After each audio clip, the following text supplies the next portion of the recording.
안녕하세요. 뉴스반장입니다.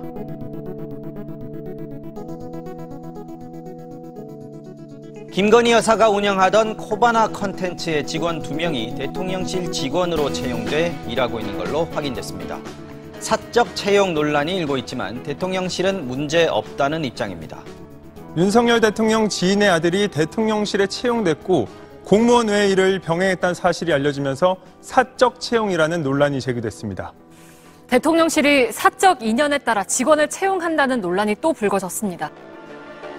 사적 채용, 불공정 채용, 측근 코드 채용. 윤석열 대통령실의 인사를 둘러싼 논란이 끊이지 않고 있습니다. 그동안 대통령실이 공개해온 직원 명단은 모두 56명. 모두 비서관급 이상으로 대통령 비서실이 46명, 국가안보실이 10명입니다. 하지만 공무원 정원표에 따르면 대통령 비서실의 직원 수는 총 443명. 즉 대통령 비서실은 정원의 10% 정도만 공개하고 있는 겁니다. 나머지 90%의 직원은 누구이고 또 어디서 어떤 일을 하는지 아무도 알지 못합니다. 대통령 비서실의 전체 직원은 대통령 비서실 443명과 국가안보실의 22명입니다. 하지만 현재 대통령실이 웹사이트를 통해 공개하고 있는 직원 수는 총 56명, 대통령 비서실 46명, 국가안보실 10명으로 정원의 10% 정도에 불과한데요.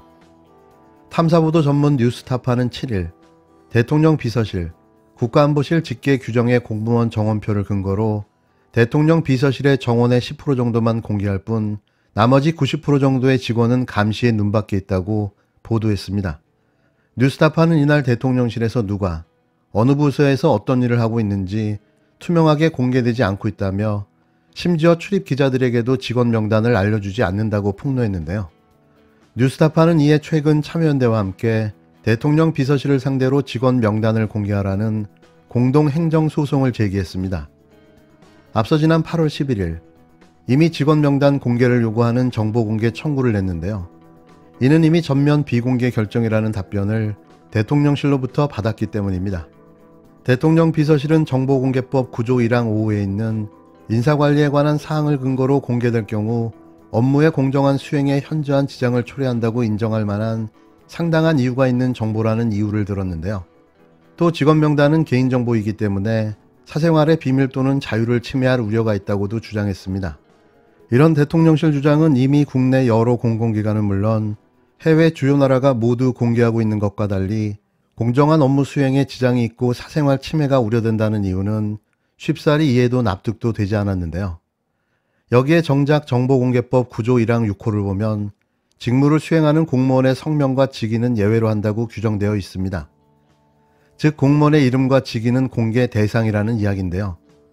결국 정보공개법 6호를 슬쩍 감추고 5호만 인용해 눈 가리고 아웅하는 식으로 공개를 거부하고 있는 셈인 겁니다.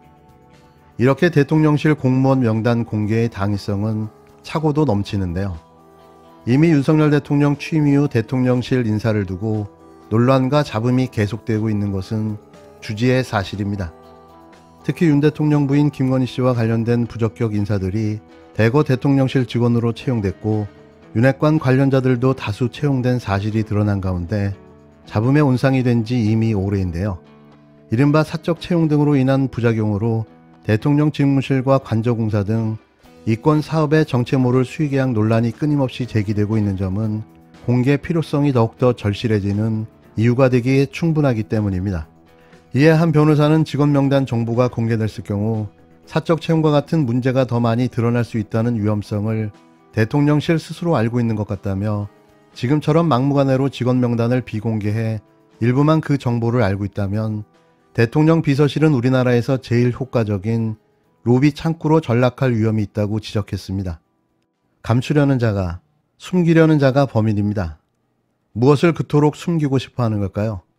과연 대통령실 443명 중 정상적인 직원이 몇 명이나 있을까요?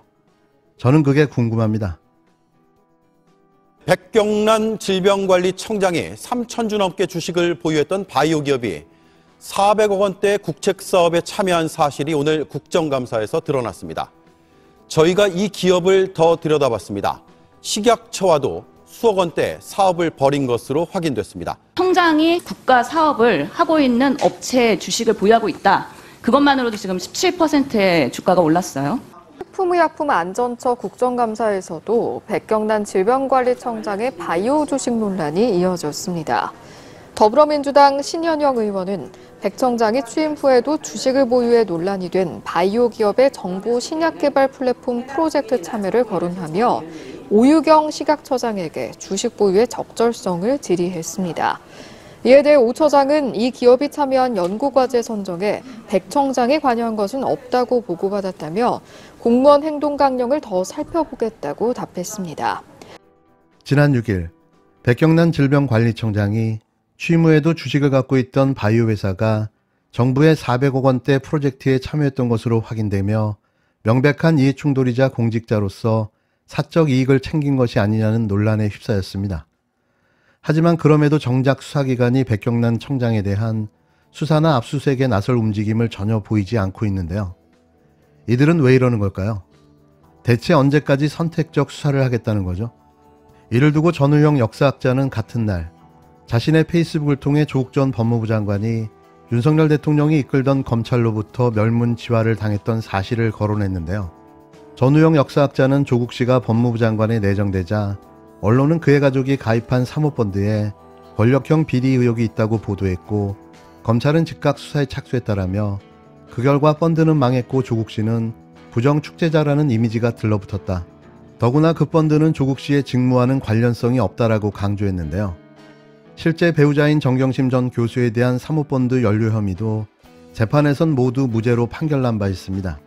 전우영 역사학자는 현직 질병청장이 직무와 직접 관련된 기업의 주식을 다량 보유했으며 그 기업이 400억 원대 정부 프로젝트에 참여한 사실이 드러났는데도 검찰이 수사에 착수할 기미는 전혀 없다라고 직격했는데요.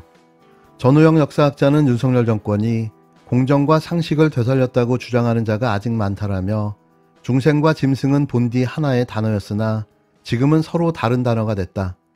중생이 짐승으로 변하면 공정과 상식의 기준도 달라지기 마련이라고 짚었습니다. 지난 5일 열린 국회 복지부 국정감사에서 백경란 청장은 주식거래 자료 제출을 요구받았지만 이를 끝까지 거부했습니다.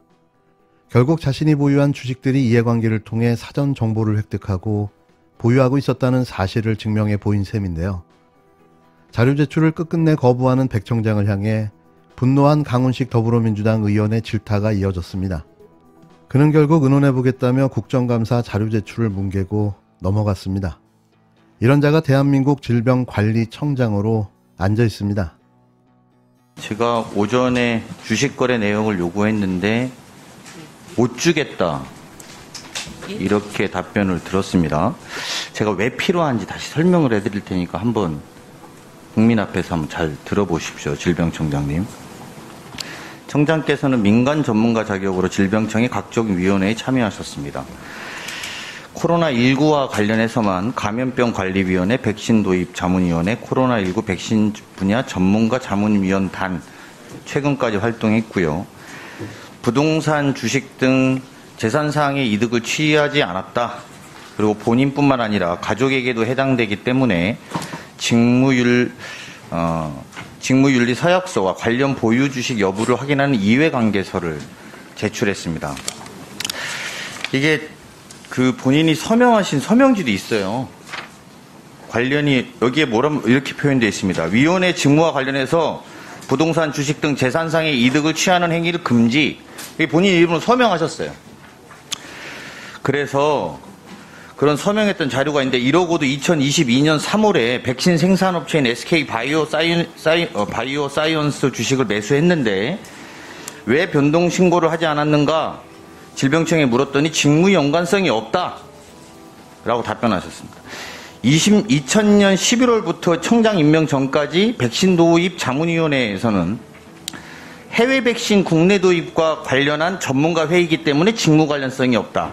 근데 우리 청장님, 아스트라제네카, 노바백스 해외 백신입니까? 국내 백신입니까? 국내에서 어떤 기업이 위탁 생산했습니까? 이게 SK 바이오 사이언스 주식 아닙니까? 근데 이거 구매했는데 직무 연관성이 없다 이렇게 보시는 거 아니에요? 그러니까 국민들이 궁금한 건 이거예요. 저는 그리고 이게 실제로 그러면 그 회의가 어떻게 이루어졌나 봤더니 21년 1월 8월에는 코로나19 예방접종 시행계획, 6월 2일에는 22년 코로나19 백신 수급 계획, 그리고 백신 확보 계획을 8월 22일까지 계속했어요. 정리하면 본인이 위원회로 계실 때 계속 수급 계획에 대한 이야기를 해왔고, 그리고 그 위원회에 해당되는 데가 SK 바이오 사이언스 주식이라는 거예요. 그래서 괜한 오해를 가지고 질문을 하실 필요가 없잖아요. 질병청장님으로서 사실이 아니면 이렇다. 재산상의 이득을 취했고 안 취했고 관련의 입법부를 판단하기 위해서 저희가 자료제출을 하는 거고요. 제 질의 시간까지 다시 한번 말씀드리는데 10분인데 오래 안 걸려요. 제가 어디다 공개할 거 아니에요. 제 질의 전까지 갖고 오셔야 질의가 제대로 진행될 거고 국회가 제대로 진행될 수 있다는 말씀, 국정감사를 제대로 할 수 있다는 말씀 다시 한번 드리니까 제 질의 전까지 반드시 제출하시기 바랍니다. 위원장님, 말씀을 좀 하세요, 정확하게. 네, 알겠습니다. 네.